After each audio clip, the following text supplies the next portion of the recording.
오늘은 한국교회가 성령 강림주일로 지키고 있습니다.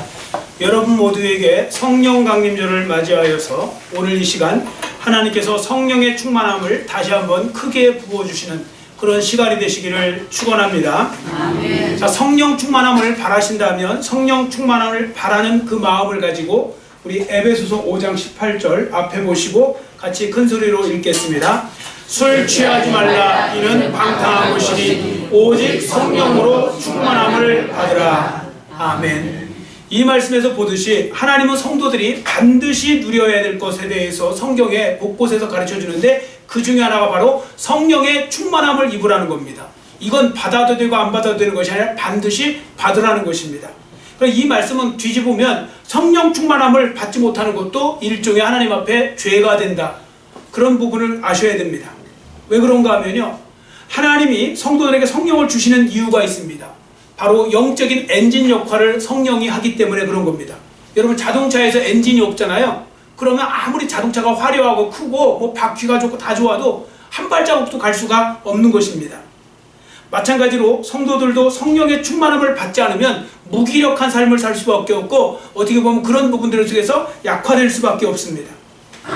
그럼 여러분 생각해 보세요. 하나님께서 여러분과 저를 먼저 예수 믿게 하신 이유가 뭘까요? 하나님 일 하라고 하나님께서 먼저 여러분과 저를 예수 믿는 사람으로 불러주신 것입니다. 그러니까 하나님의 일을 하라고 하는데 하나님의 일을 감당하기 위해서 성령의 충만함이 반드시 필요하다는 거죠. 그러니까 우리가 하나님의 일을 무슨 힘으로 할까요? 그러면 인간의 힘으로 할 수 있는 것이 아니라 성령의 능력을 힘입어서 성령으로 할 수 있다는 것을 우리가 알고 성령의 충만함을 구해야 된다, 그 말씀입니다. 여러분, 오늘 성령 강림절을 맞이하여서 정말로 성령으로 충만한 역사가 늘 함께 하시기를 축원합니다. 아멘. 자, 그럼 이 시간에 먼저 생각해 볼 것은 성령 충만, 그리고 우리가 성령 충만함을 받았다 할 때 성령 충만함을 받았다는 증거가 뭘까? 자, 이제 그 부분을 보는데요. 여러분, 내가 성령 충만함 받은 사람인지 아닌지 어떻게 알 수 있을까요? 우리 교회가 성령의 충만함 가운데 있는지 아닌지 어떻게 알 수 있을까요? 뭐 예를 들어 오순절주의자들은요, 방언하는 것이 성령을 받은 증거라 이렇게 주장하기도 합니다. 방언을 받지 않으면 성령을 받은 것이 아니다라고 심지어 주장하는 사람도 있는데, 그건 너무 나간 거고요. 방언을 받은 건 분명히 성령의, 어떻게 보면 성령을 받은 증거는 확실합니다. 성경에 그렇게 기록되어 있으니까. 그러나 방언만 성령을 받은 증거는 아니죠. 또 다른 증거들도 많습니다. 여하튼 저는 이제 방언 이야기 말씀드리다 보면 꼭 한번 생각나는 분이 있어요. 이전에도 한번 말씀드린 것 같은데, 최일도 목사님 있잖아요. 제 10년 선배예요. 그분이 바포공동체 최일도 목사님. 그분이 이제 옛날에 했던 거 저가 직접 이제 들은 건데요, 그분한테. 그분이 그 이야기를 해요. 자기가 방언을 못 받았대요. 방언을 못 받는데 그 교회에 이렇게 방언에 아주 그냥 진심인 권사님이 한 분 계시는데, 맨날 그 목사님 보면 방언 받으셨냐고, 방언을 안 받으면 이렇게 어쨌든 자꾸 안 좋게 얘기를 하셨나 봐요. 그러니까 이제 이분이 이제 신경이 쓰이는 거예요. 그리고 진짜 목사인데 방언 받아야 되는 거 아닌가? 이런 생각이 들어서 방언을 좀 받아봐야 되겠다고서 기도원에 올라가셨대요. 그리고 일주일 동안 금식하면서 진짜 기도를 했대요. 방언 달라고. 그랬더니 하나님이 안 주시더래요. 그래서 조금 이제 정성이 부족했나 하고서 3일 더 금식을 해갖고 열흘을 있었대요. 방언을 안 주시더래요. 그래서 어쩔 수 없이 이제 내려온 거예요. 이제 내려왔어요. 내려왔다는 소식 듣자마자 그 권사님이 또 즉달같이 달려오더래요. 목사님 방언 받으셨냐고. 그 목사님이 더 이상 말은 못하고 그냥 그렇게 말씀하셨대요. 그분 앞에서 갑자기 눈을 감으시더니 파테루 헤몬 오엔 토이스 우라노이스 하기아 세토 우누마스 이래 엘세토 이렇게 막 한 거예요. 그게 이제 주기도문 한 거거든요. 헬라어로, 그리스어 헬라어로 주기도문을 했는데, 그 권사님이 눈을 감고 탁 들으시더니 목사님 방언 정말 잘하신다고. 그래도 본인이 또 방언 통역할 수 있는 은사가 있다고 그러더래요. 내가 방언 통역을 해주겠다고. 그래서 목사님이 어이가 없지만 그냥 한번 해보라고. 그럼 권사님 어떻게 한번 해석 좀 해보시죠. 그랬더니 목사님 여자 조심해야 되겠습니다. 그러더래요. 여자 조심해야 되겠습니다. 여러분, 방언을 하는 건 성령 받은 증거는 확실해요. 그러나 그거 말고 또 있어요. 많이 있어요. 예를 들어 지식의 은사, 치유의 은사, 가르침의 은사, 예언의 은사 이런 거 다 성령 받은 증거예요. 그런데요, 저는 이걸 말씀드리고 싶은 것이 아니라 성령의 충만함을 받은 사람인지 이 사람이 아닌지 더 확실히 알 수 있는 제가 그걸 말씀드리려고 해요. 그게 바로 뭐냐면 성령을 받은 후에 그 사람의 삶이 어떻게 달라졌는지를 보면 금방 답이 나와요. 그 사람의 성령을 받은 후의 삶. 여러분 예를 들어서 고린도 전서 이야기 있죠. 고린도 전서를 왜 쓰게 됐느냐면 사도 바울이 고린도 교회가요 굉장히 성령의 은사를 많이 받은 교회로 유명해요. 별의별 은사가 다 있었어요, 고린도 교회에. 그런데 정작 성령을 그 받은 사람들이 나뉜 거예요. 파별로. 그리스도파, 아볼로파, 뭐 바울파, 뭐 또 이렇게 또 베드로파 이렇게 나뉘어갖고 서로 분열하면서 다투고 있으니 그렇게 하지 말라고, 하나가 되라고, 사랑하라고, 그렇게 해서 그걸 쓰기 위해서 쓴 서신이 고린도 전서거든요. 그래서 여러분들 왜 유명한 말씀 있죠? 사랑장이 어디에 있죠? 사랑장. 사랑은 언제나 오래 참고 온유하며 시기하지 않고 뭐 이거 있죠. 이 말씀 어디에 있어요? 고린도전서에 있어요. 고린도전서 13장. 이게 사랑장인데 왜 그런가 하면 진짜 성령에 받은 증거는 거기서 사랑으로 나타나야 된다는 걸 지금 보여주는 겁니다. 다시 한번 말씀드립니다. 어떤 사람이 성령을 받았는지 아니 받았는지 뭐 이걸 분명히 알 수 있는 것은 그 사람이 그 뒤에 삶을 보면 답이 나온다는 거죠. 오늘 본문이 그걸 잘 보여주고 있습니다. 자, 오늘 본문에 보시면 오순절 마가의 다락방에 성령께서 강력하게 역사하셨거든요. 자, 그래서 성령의 충만함을 입었다고 그랬어요. 거기에 모인 사람들이. 그래서 거기서 나타난 게 뭐냐면 방언을 했죠. 방언. 그 방언은 지금 우리가 하는 방언하고는 다른 방언인 거 아시죠? 여러분, 지금 우리가 하는 방언은 대신 방언이에요. 여러분들이 하는 방언은 대신, 즉 하나님을 대해서 하는 방언이라 옆 사람은 못 알아들어요. 뭐 가끔씩 뭐 방언 통역을 은사를 받기도 할 수 있지만 일반적으로는 못 알아들어요. 그런데 이 당시에 방언은 뭐냐면 대인 방언이에요. 대인 방언. 그러니까 뭐냐면 그냥 방언을 했는데 옆 사람이 알아듣는 거예요. 그것도 외국어 방언이에요. 쉽게 말해 외국어 방언. 그래서 그 당시에 그 오순절 날 이제 예루살렘에 방문한 그 많은 그 이웃의 이제 국가들에 퍼져 있었던 유대인들이 있잖아요. 그 사람들이 각자의 소리로 들었다고 그랬어요. 이 놀라운 일인 거죠. 나는 영어를 못하는데 영어로 알아듣는 역사, 막 그런 역사가 일어난 거예요.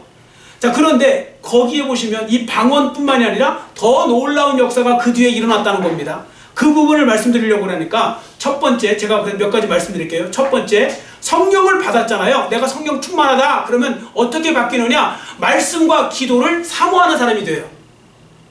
나 어제까지는 별로 말씀도 안 읽고 싶고 기도도 안 하고 싶었는데 갑자기 막 기도가 막 하고 싶고 말씀이 읽고 싶잖아요. 그러면 내가 꼭 예배를 드렸던 기도를 안 했던 중요한 건 성령의 그 충만을 그 순간에 하나님 특별히 은혜를 주셔서 받게 하셨을 수도 있어요. 여하튼 성령의 충만함을 받으면요 사람이 갑자기 말씀이 읽고 싶고 기도가 하고 싶고요 막 이런 좋은 현상들이 나타나요. 자, 본문 42절 우리 한번 같이 읽어볼까요? 본문 42절 같이 읽습니다. 그들이 사도의 가르침을 받아 서로 교제하고 떡을 떼며 오로지 기도하기를 힘쓰니라. 아멘.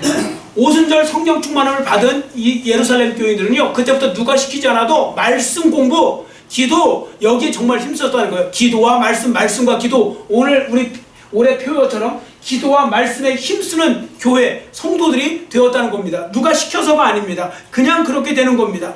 자, 왜 그럴까요? 성령의 충만함을 받잖아요. 그리고 성령을 받은 사람은 신령한 사람, 영적 사람이 돼요. 여러분, 영적인 사람이 되면요 세상 사람들이 가질 수 없는 걸 하나 갖거든요. 영적인 생명이에요. 여러분, 육신의 생명 유지하려고 밥 드시고 식사하시고 그러죠. 음식 드시잖아요. 그런 것처럼 영적인 생명이 있는 사람은 영의 양식을 먹을 수밖에 없어요. 그 영의 양식이 뭐예요?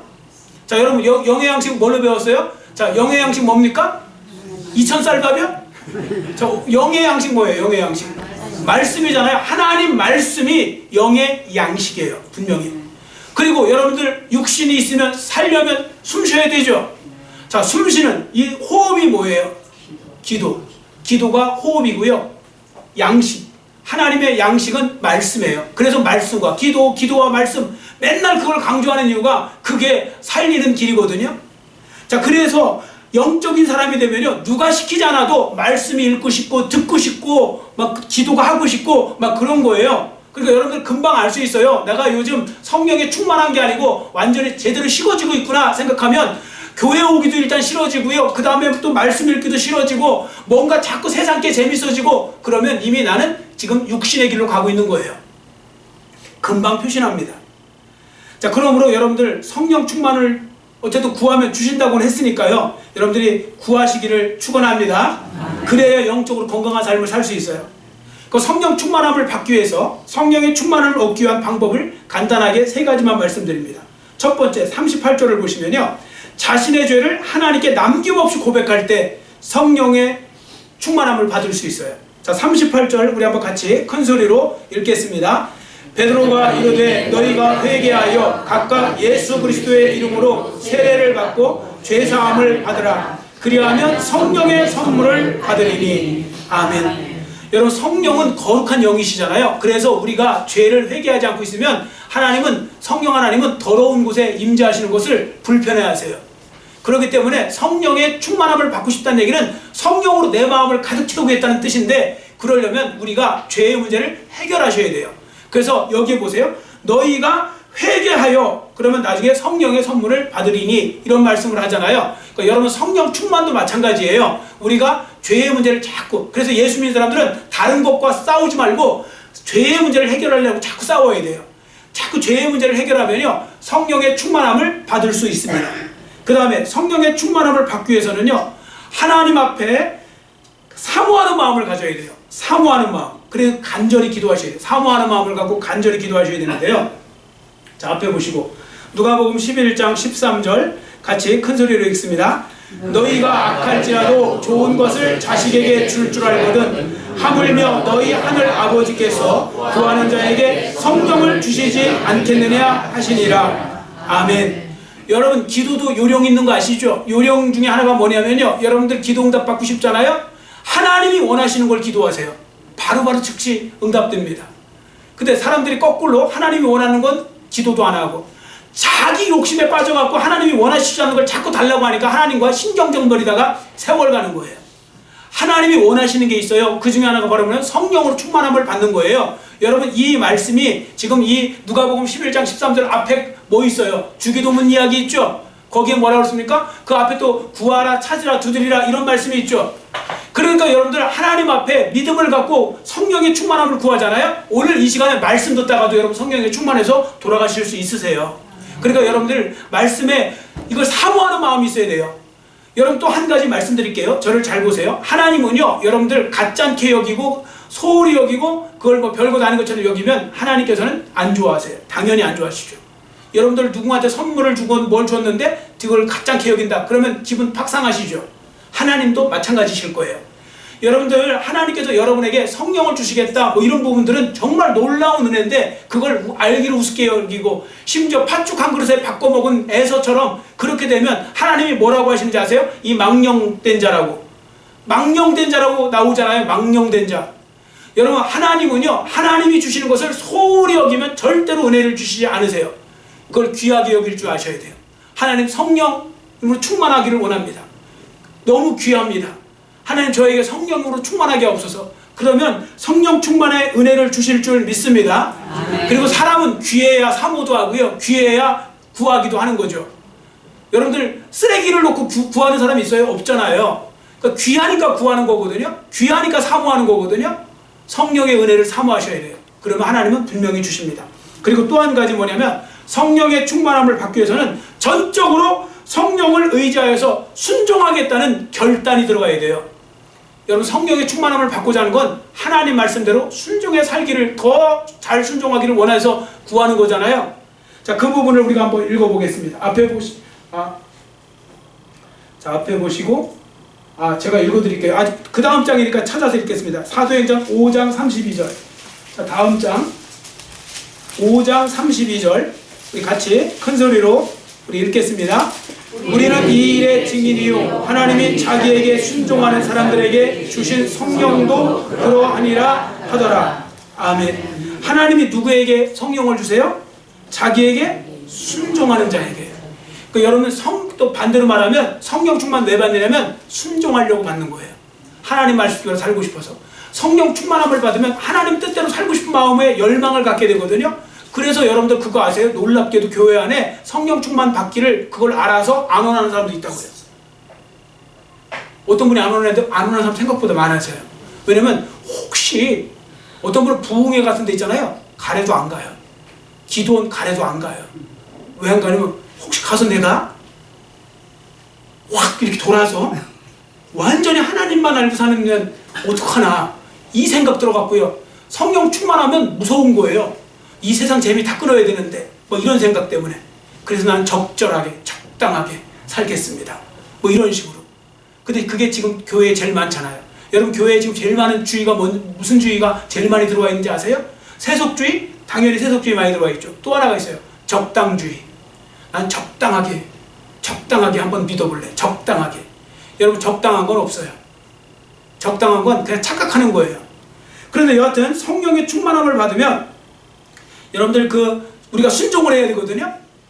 근데 전적으로 성령을 의지하여 순종하겠다고 결단하면 하나님이 성령을 부어주신다고 하잖아요. 자, 그러니까 목회자가 말씀을 전할 때도 여러분 삐딱하게 듣지 마시고 순수한 마음으로 하나님이 주시는 말씀이다 생각하시고 잘 들으시기를 축원합니다. 아멘. 우리 교회는 사실 그런 분들이 별로 없어요. 제가 착각하는지는 모르겠지만. 그러니까 진짜요. 이렇게 예배를 드리면 되게 보통 예배를 뭐 육신이 힘드셔갖고 주무시는 건 있어도 삐딱하게 듣는 분은 거의 없으세요. 막 그냥 입꼬리를 이렇게 하고서 막 듣는 사람 없어요. 뭐 눈을 막 이렇게 막 도끼를 뜨고 보는 분 거의 없으세요. 그런데 중요한 건요, 여러분 하나님이 주시는 말씀, 목회자를 통해 주시는 말씀도 잘 들으시면요, 말씀 듣다가 성령의 은혜를 받아요. 성령의 충만함을 얻고 그런다고요.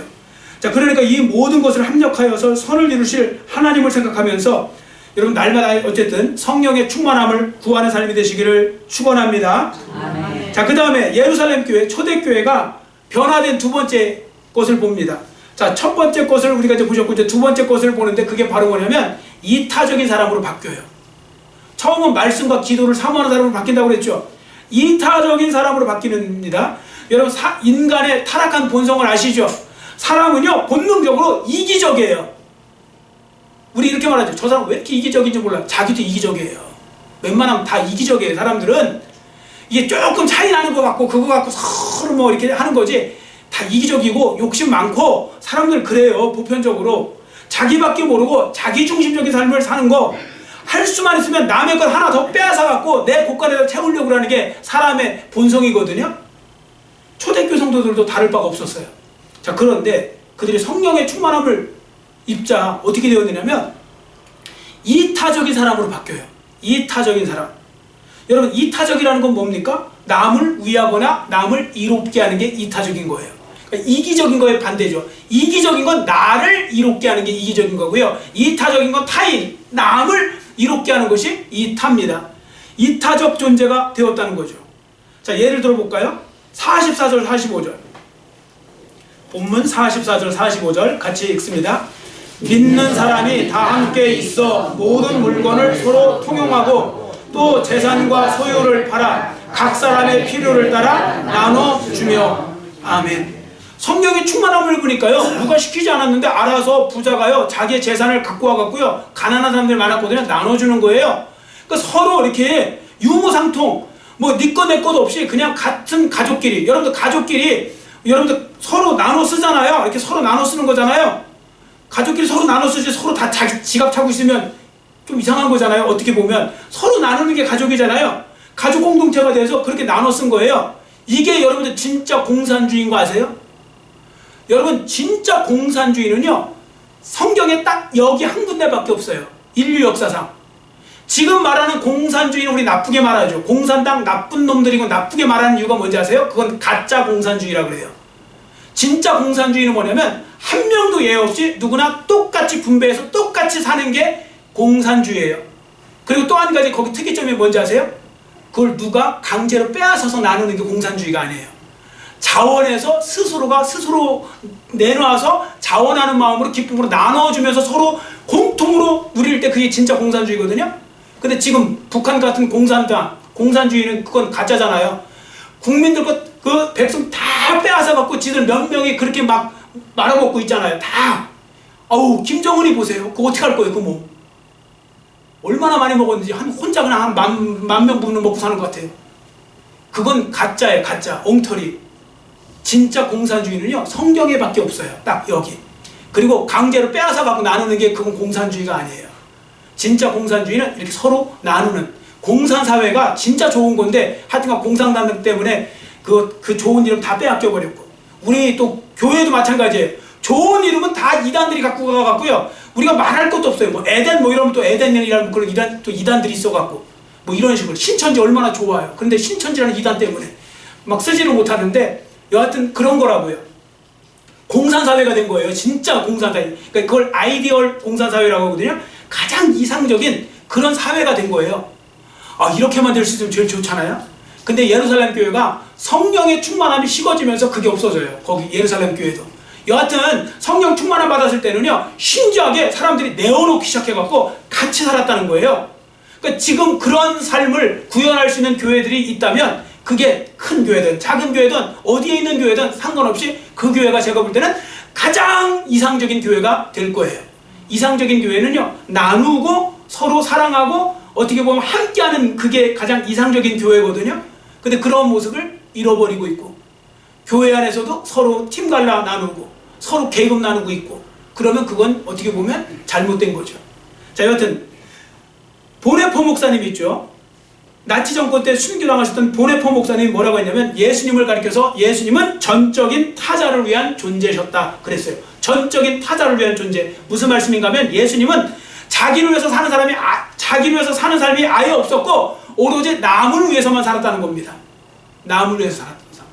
그렇기 때문에 성령으로 충만함을 받은 사람들은요, 이기적인 사람이 아니라 이타적인 사람이 될 수밖에 없는 거고요. 그런 사람들이, 예수 믿는 사람들이 많잖아요. 여러분 지금도 몰라서 그렇죠. 지금도 여러 곳에, 여러 나라, 아니 우리나라에서도요, 각 곳에서 봉사하는 분들의 대부분은 크리스천들인 거 아시죠? 모르세요? 크리스천들이에요. 알고 보면 크리스천들이에요. 여러분 세상 사람들 맨날 교회 욕하고 그래도요, 그 사람들 안 움직여요. 정작 나중에 가보면요, 기독교인들이에요. 특히 우리 개신교인들이 훨씬 많아요. 여러분 그거 아세요? 왜 옛날에 왜 천주교회 꽃동네 갖고 되게 유명해갖고 막 그때 뭐 무슨 누구 신부 뭐 얘기해서 막 그랬죠? 근데 나중에 거기 후원자 60% 70%가 개신교인인 거 아세요? 우리 기독교인들이 제일 많이 앞장섰고요. 그런 거예요. 태안에서 여러분들 기름 유출 사고 났을 때도 그때 제일 먼저 달려간 쪽이 교회 쪽에서 달려갔고요, 기독교인들이. 그리고 나중에 행안부 장관이 직접 자기 입으로 얘기했어요. 거기 온 사람의 70% 80%가 교인들이라고. 교인들 우리나라 몇 명 돼도, 우리나라가 몇 프로 돼도 않는데 거기서 70% 80%가 그렇게. 왜 그런지 아세요? 성령의 충만함을 받고 예수님의 가르침을 받은 사람들이 이타적인 삶을 살아야 된다는 걸 날마다 배우기 때문에 그래요. 여러분들 일주일에 한 번씩 교회 오시고, 또 뭐 자주 오면 매일 오시고, 오셔갖고 여러분 말씀 들으면 별거 아닌 것처럼 느껴지죠. 왜? 맨날 들으니까. 그런데요, 여러분 그거 아세요? 세상 사람들은 그거 한 번도 못 듣고 산다는 거. 그들은 TV에서 나오는 거, 뭐 그런 거 몇 개 보고 뭐 그냥 그런 식으로 살잖아요. 이렇게 다른 거예요. 자, 여하튼 남을 위해서 살아지는 사람으로, 이타적인 사람으로, 욕심을 내려놓고 이타적인 사람으로 바뀌었다는 거예요. 성령 충만함 받았을 때. 자, 세 번째, 성령 충만함을 받은 초대교회 성도들은 모이기에 힘쓰는 자들이 되었다는 겁니다. 모이기에 힘쓰는 사람들. 자, 46절, 본문 46절도 우리 같이 읽겠습니다. 날마다 마음을 같이하여 성전에 모이기를 힘쓰고 집에서 떡을 떼며 기쁨과 순전한 마음으로 음식을 먹고. 아멘. 모이기에 힘쓰는 것.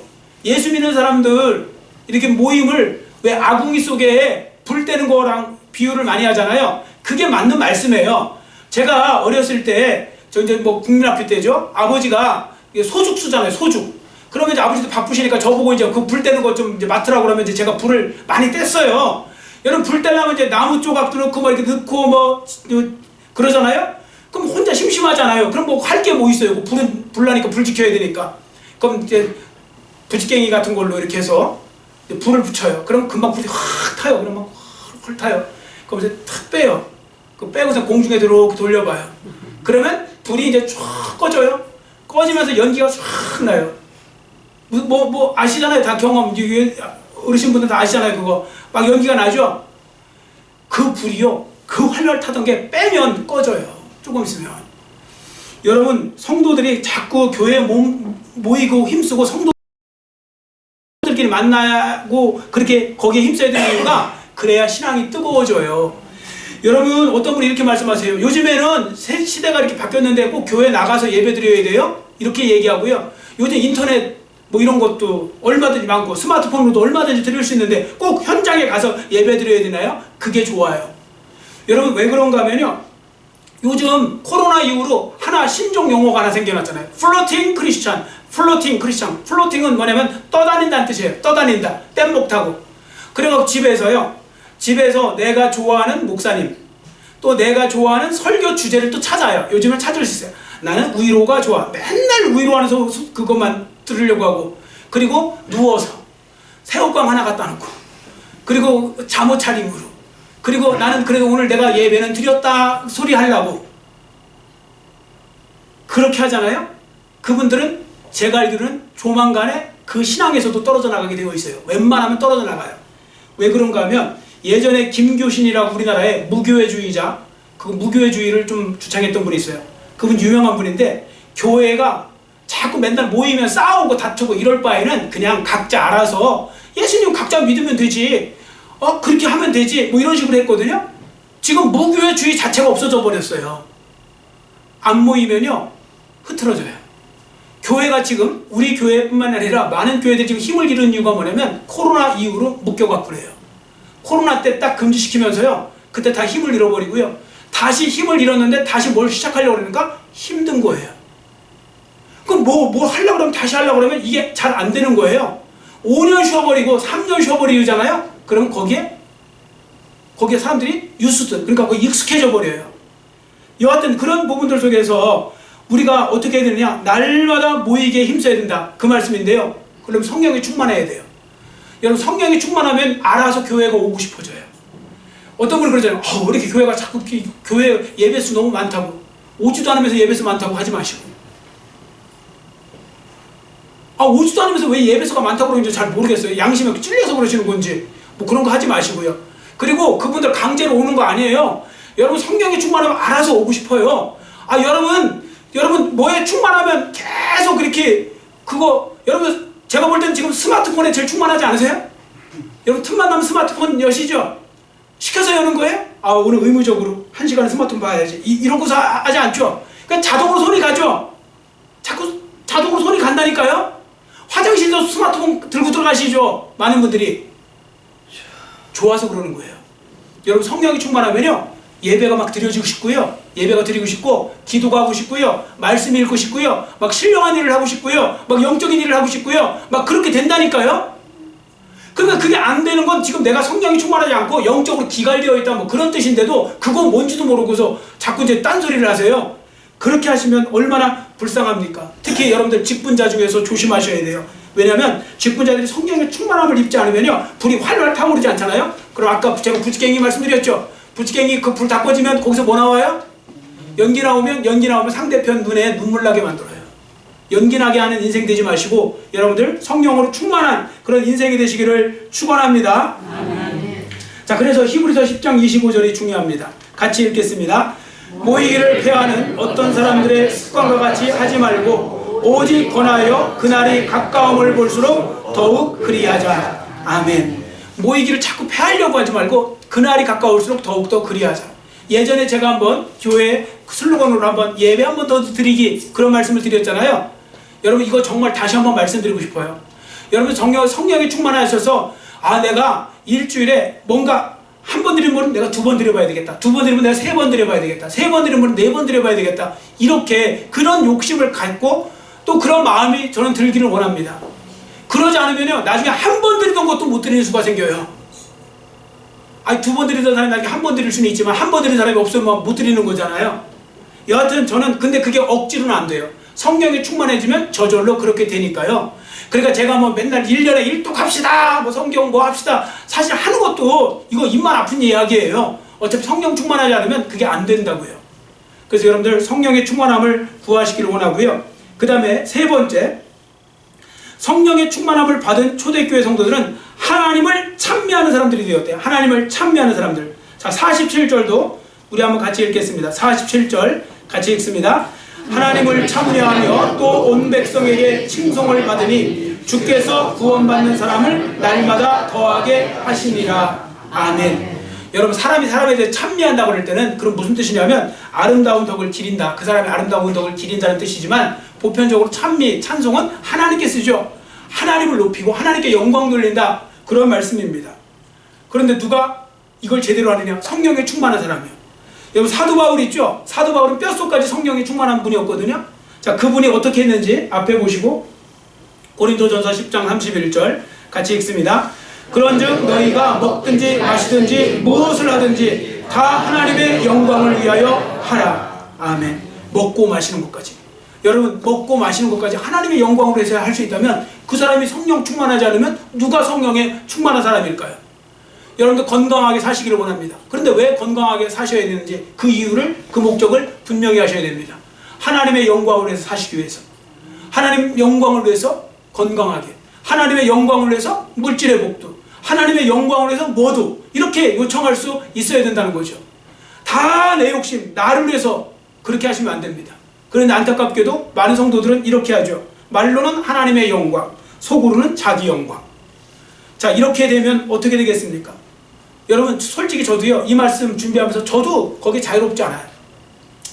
저도요, 입으로 하나님의 영광 소리 많이 찾지만 제 영광을 위해서, 제 유익을 위해서 할 때가 많아요. 여러분은 없으신데 저 혼자 많아서 죄송하지만 여러분은 없으신 것처럼 저를 쳐다보시길래. 근데 생각보다 사람들이 많으세요.